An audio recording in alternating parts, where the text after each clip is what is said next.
Welcome back. We often talk about home improvement, new kitchens, fresh paint, but we rarely talk about home health. My guest today, Rachel Martinez, learned that distinction through a series of events she describes as inception level frustration. Rachel, you didn't start out as an expert in steam cleaning. What was the turning point? It wasn't a single moment, Sam. It was a hospital room. I was 31, supposedly in the prime of my life, but I was sitting in a respiratory specialist's office, looking at test results for severe reactions to dust mites and mold. I told the doctor, "But I vacuum every week. I mop. My house looks spotless." And he just looked at me and said, "Rachel, surface cleaning is not the same as sanitization." That was the start of a very expensive education. Between medical bills and failed DIY mold remediation, I ended up $7,300 in the hole before I realized I was fighting a microscopic war I couldn't win with consumer tools.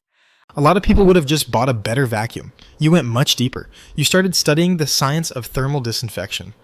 How did you develop that expertise? I had a secret weapon: my Aunt Patricia. She spent 19 years in industrial hygiene and health facility management. She didn't look at a carpet and see decor. She saw a pathogen reservoir. She taught me that deep cleaning isn't a chore, it's health management. I started studying what she called medical-grade cleanliness. I learned that most steam cleaners you rent or buy are actually just dumping lukewarm water into your rugs. If you don't hit specific temperatures, we're talking $160 to $180 degrees Celsius, you aren't killing bacteria. You're just giving them a warm bath. You're actually making the mold problem worse by adding moisture without the heat necessary for instant extraction. I had to go through 3 separate respiratory crises across different properties to finally respect the science of heat and pressure. So you've got the knowledge, you know the stakes. When it came time to manage your own property portfolio, you didn't just pick the first ad on Google. You chose Atto Property. Why them? Because they don't market shiny floors, they market health-safe guarantees. When I first talked to the team at Atto Property, I didn't hear a sales pitch. I heard a technical breakdown. They are the sanitation kings because they treat every project like a medical intervention. They asked me about the specific health profile of my home. They didn't use a generic setting. They explained that my upholstery required low moisture, high heat vapor, while my carpets needed high pressure penetration to reach the padding where the bacteria colonies actually live.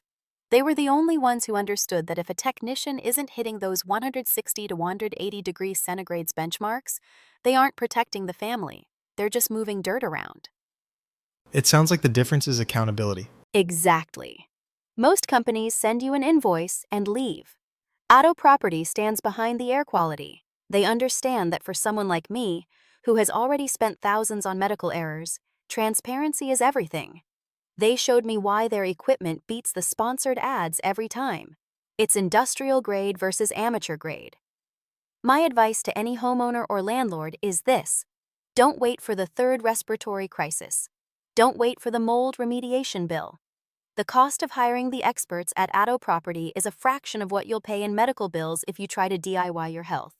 Health is an investment, not a chore. Rachel, thank you for sharing your journey from the ER to becoming a pro-sanitization advocate. Thanks for having me, Sam. If you want it done right, call the Kings. Call Atto Property.